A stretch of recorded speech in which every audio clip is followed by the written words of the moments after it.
Hey guys, how's it going? So my name is Daniel Jones, or my online pseudonym is actually the Aspie World, which is quite interesting because that name came around by accident. But I'll get into that a little bit later on. I'm a international best-selling author. I have an award-winning YouTube channel, and I actually do keynote talks all over the world. And I help consult with governments to help them advocate for autism help, support, and differences within society, like looking at the autism employment gap in basically the Western Hemisphere, and also working with healthcare professionals here in the UK and abroad to bring about change and development and understanding of autism and ADHD within those medical professional communities. I have been featured in Google. I've worked with MIT, the National Autistic Society here in the UK, VidCon in America, and CNN Business, talking about how disabilities or how a disabled person can create a disability kind of employment opportunity for themselves. So like how do you market yourself as a business owner and things like that. So I wanted to go over kind of like all those things from my journey today of like how I got started, where what were some of the challenges that I faced, how I overcame those challenges, what is my attitude towards work, life, everything in between, and where I'm headed. And one of the most interesting things I'll start with is that I have a diagnosis of autism, ADHD, OCD, dyslexia, and other small pieces like pathological demand avoidance, anxiety, stress, depression, and a whole host of other kind of things like alexithymia and the sensory processing disorder that kind of become wrapped up within the larger diagnosis of autism. And how I went 26 years without being diagnosed is kind of an interesting concept. So I wasn't diagnosed officially until I was 26 years old. So back in 2013, I was diagnosed officially with Asperger's syndrome. And Asperger's syndrome was the original nomenclature given to autistic individuals who had low support needs, but struggled in certain areas or specific areas, which is quite interesting. Now, before then, so from like 1986, when I was born, to 2013, you're thinking, Dan, what on earth is going on here? And one of the most interesting things was it was a difficult time period because I was in Wales, which is, North Wales, which is North United Kingdom, close to Dublin, but more rural Wales, right? So we were in a small town off an island on another island, right? 1980s, 1990s, very difficult. So my parents knew that there was something amiss, with their son, and Dan, there's something not quite right here. His scholastic ability or his educational ability isn't the same as my other two children, because I'm the youngest of three, right? And so they took me to see some psychiatrists and doctors, and they didn't have a clue. Not to mention they weren't trained in autism. They had no idea what autism was back then over here in Wales. It was quite rural, right? So we're quite a distance away from any kind of groundbreaking studies that were coming out of the United States on autism back in 1989, maybe 1991. So that being said, I kind of flew under the radar on the medical side of things, but at school I took an absolute beating. It was kind of like every day was a struggle. When I was a kid, going to school was horrendous. Like it felt like, and I document this in my book. So I've got a book out called Autism for Adults, and you can get it from www.autismforadults.com. And one of the things I wrote in that book is I compare it to, there's a movie called Beetlejuice, right, with Michael Keaton and Winona Ryder in it. And in that movie, these two people, the main actors die, right, and they come back as ghosts and they go to their house. But they try to leave their house. And when they open the door to the house, the world outside is chaotic. It's like a sandstorm, and there's these huge like snakes just like trying to eat them and stuff. It's all chaotic. It's crazy. That was the experience of me going outside of my house to school, right? It was horrible. It was like, can I get from school to my house without melting down? The usual answer was no. I was terrified. I didn't want to leave the house. And so my parents thought I had agoraphobia, and they tried all kinds of stuff. And at the end of the day, all I wanted was just sensory deprivation for a little bit to regulate myself, right? And so that was difficult. And that continued on. School felt like a living hell, unfortunately. Then I got to secondary school, and something quite remarkable happened. My parents lost, when I was 11 years old, we become homeless. My parents lost our house. We lost our business. We lost absolutely everything we own. And that was a difficult time in my life, being an autistic person who had no safe place to go. My bedroom and my things were my safe space, but I didn't have a bed or a bedroom or a house to put them in. when I was 11. So we were put into social accommodation, where the government here in the UK put you into like a social accommodation, which is like a temporary thing. And the social accommodation they put us into was, funny enough, back to back with the high school that I was about to attend. And so where I couldn't go from my house to the school because it was too overwhelming, and now I had this opportunity to gain a little bit of independence, right, or a bit of control in my life, where not literally, and when I say it was back to back, I literally, my parents' house, the wall was the conjoining wall between the school. So the school was one side and my parents' house was the other side. So I can go to the garden, jump over the wall, and I was in the school, which is pretty amazing. So it allowed me to develop some independence in moving forward as an autistic person wanting to gain independence. So I was able to go to high school, to and from high school on my own, come back at lunchtime, which was great. This really developed my independent skills, which gave me ample amounts of confidence, right? Because I was like, wow, I can do this. I can do anything, right? So giving a little bit can really increase that potential, or widen the space of your space of reality. Now, moving on from high school, I went to college, and at college, or technical college here in the UK, between 16 and 18, it was difficult because I had no qualifications leaving high school, because I had no support in high school. And so I did performing arts, because I'm a self-taught multi-musician. I play very many instruments. I play roughly about 8 instruments on kind of like my default, which is like bass guitar, drums, guitar, violin, piano, cello, that kind of stuff, banjos, banjolettes, ukuleles. But in terms of college, I decided I would do performing arts, because performing arts is kind of like one of my, I just love kind of entertaining and being kind of, part of a group of people who are entertaining, because it was really good. It's expressive art at the end of the day. So I did that, and it allowed me again to build confidence. So I'd gone from being this quite a shy kid to being somewhat confident within my younger teen years, which is really interesting. Now, between then and my university degree, there was a lot of time.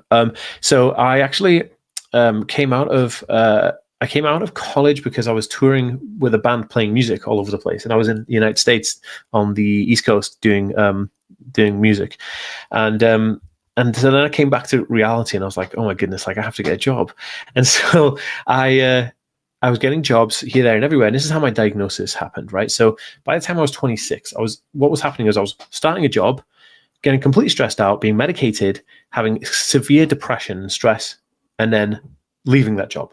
And then trying to get another job, and the same thing happened. This pattern kept repeating. And so one day I got a job with an American healthcare company, and I was doing like an administrative role, working with their reconciliation files. So I loved it. I was working with numbers. I was working with different types of files.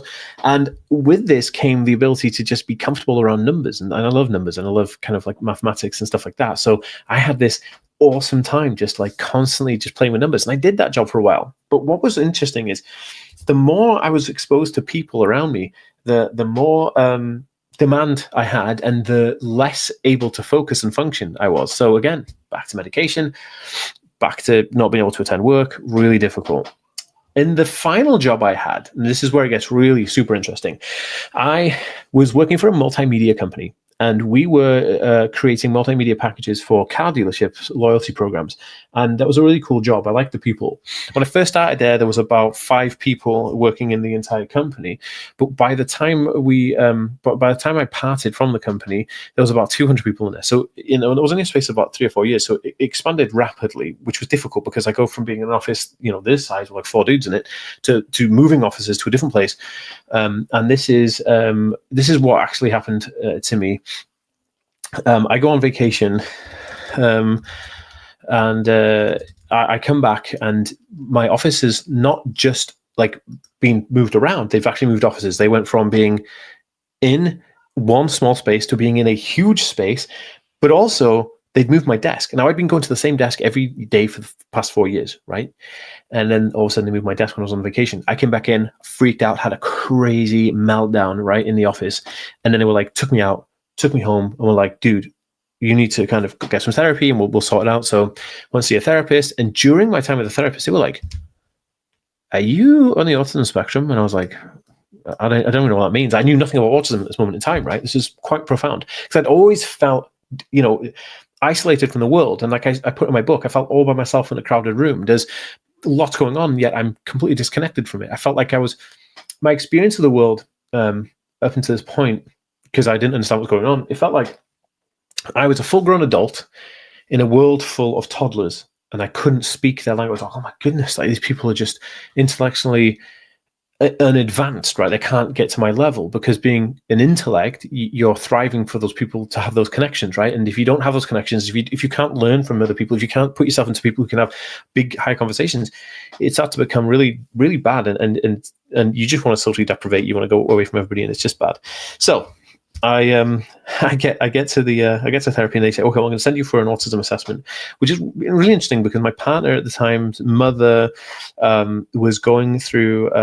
She was a mental health nurse and doing a degree in mental health studies and different things. And so she said to me, "Are you on the autism spectrum?" I said, "I don't know." It's funny she mentioned that because my therapist asked the same question, and I have nothing, I have no idea what autism is at this moment in time in my life. So, where do I go from here? So. We go get the assessment done, and then the assessor was like, "Yeah, you have what I call Asperger's syndrome and ADHD. I'm going to refer you to somebody else for therapy and all this kind of stuff." I was like, oh, "Okay, cool." So then I come home, right? I'm like a 26-year-old dude. I'm struggling with my life, can't go to work, still living with my parents because I can't. My executive function is abysmal. Like I can't do washing. I couldn't put laundry on. Couldn't make food, couldn't regulate myself. It's just ridiculous stuff. And I had a girlfriend, and all those things that any other kind of typical male wants, but unable to achieve these things. And when I got this diagnosis of autism, it was kind of like okay, well, now I've got something to go on, right? So I come home and I go on YouTube, and I'm like, autism, and this is going back to 2013. Nothing. YouTube had no videos about autism and autistic individuals I could relate to. There was nothing. There was articles on the internet and blogs, but because I'm dyslexic, like those weren't going to happen for me. So I was like, oh shoot, okay. So then I had this like almost like a cognition, right? I was like, I've gone 26 years surviving, not knowing what on earth's going on, and now I realize I'm autistic. Maybe, just maybe, I have something I could share to help other people who may be in my position where I was before I was diagnosed. So then I'd started the Aspie World, okay, and this is how I got started. When I went onto YouTube to find out if there was any information, I found nothing. And the one or two videos I did find were very depressing. They were badly lit, they were bad audio, really rubbish quality, and the information was just sucked. It was like a guy just talking about a weighted vest that his dad gave him because he worked in like an X-ray department, right? And I was like, okay, well, these videos suck. Like nobody can gain from this. And I've had this ever since I was a kid. I've had this like inherent kind of like almost like a passion, a mission from God to change the world. I don't know why. Like I have no idea why. I just had this like thing inside me. Like I want to change the world. I feel like I need to be bigger than ever. Like I had to do something spectacular or amazing. I've had this like burning fire in my belly. Like I just. So I'm like, okay, well, I'll do it. Like I'll put my own video out. Like I've done 26 years. Like I don't know what I'm talking about. Like not to these guys, but I'll do a good go. So I had an iPad, and I just put the iPad up, and I recorded a video of me. And it's bad. If you go on my YouTube channel and go to my first ever video from like 2013, I think it was like June 2013, June 13th, 2013, or June 23rd. Absolutely terrible. It's like it's got way over 1 million views, and it's a terrible video, badly lit. Camera's not a camera; it's an iPad. And I'm not even looking at the camera because at this point, I hadn't been able to practice looking at a camera and talking to a camera because I'd never done this before. This is the first time I've ever done anything like this. So I did it, and something magical kind of happened. I left it alone for like 2 months. I didn't think anything of it. And I came back to the account, and I opened it up, and thousands of people had subscribed to this channel. And I didn't know what this meant at the time. I was like, holy smokes. And then not only did they subscribe, they'd asked, Dan, can you do more? Dan, what about this? Dan, what about that? I'm autistic as well. I feel you. I feel the same thing. I have the same issues. And I was like, holy whoa. Okay, so I took a bunch of their ideas that they asked me to talk about, and I just spoke about them. And then it cascaded, right? That it cascaded so much that then fast forward into after I realized I was autistic, and I had some kind of support now in place from like the government and my kind of like home life. Like my parents knew like I was autistic. I wasn't just being kind of awkward and that kind of thing. I really knew who I was. I took control of myself. One of the things I always wanted to do when I was a kid, I wanted to be a scientist. Like I always wanted to be a scientist, right? So, but I never had the qualifications or the support to be one. And so I was like, I can't go to. My doctor basically, when I was diagnosed autistic, they said, look, for your mental capacity and your brain to survive, you can't really work more than 2 days a week within an office setting. And I thought, oh my goodness, like, how am I supposed to sustain a life? You know what I mean? Working 2 days a week, very, very difficult, you know, and the economy is always rubbish. So I was like, maybe I need to get skilled. So I went back to university and I got a degree in chemistry, a bachelor's degree in chemistry, which, unbeknown to me, apparently is one of the most difficult degrees to get. I don't know. I mean, something did happen though. The first day we were there, and we were in the auditorium, and the professor was behind the lectern, and he said, "Look to your left, look to your right." He said, "One of those people won't be there next year, and that will continue every year till you graduate."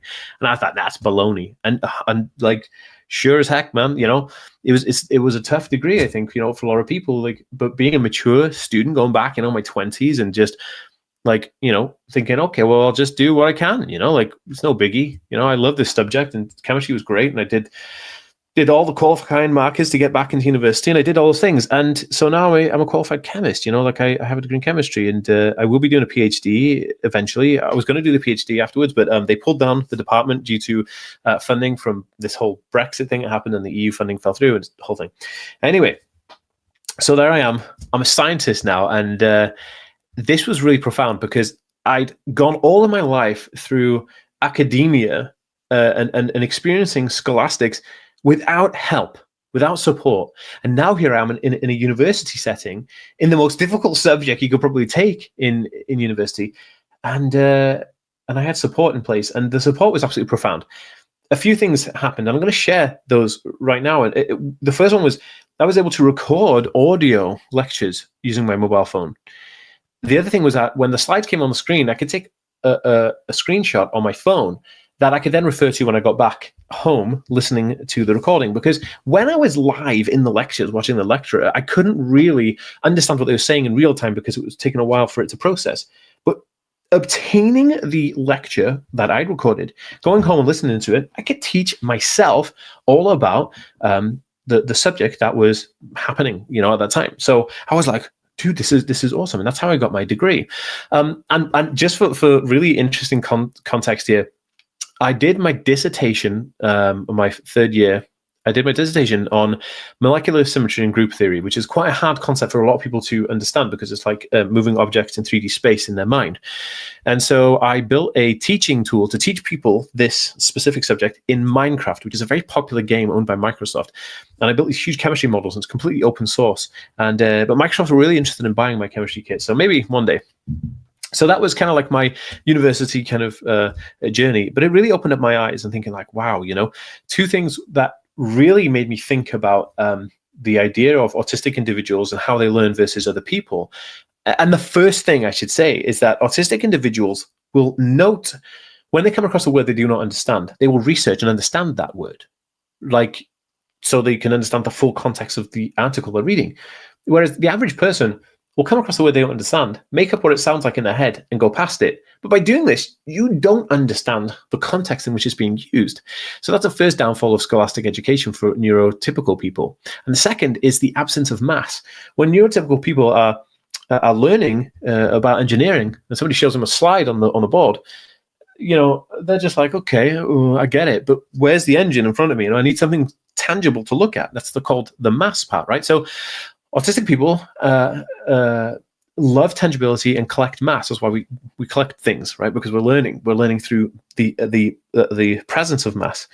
Now, when I was doing my degree, I actually bought a Buckminster Fullerene, like a C60 carbon ball, the Bucky ball, they call it.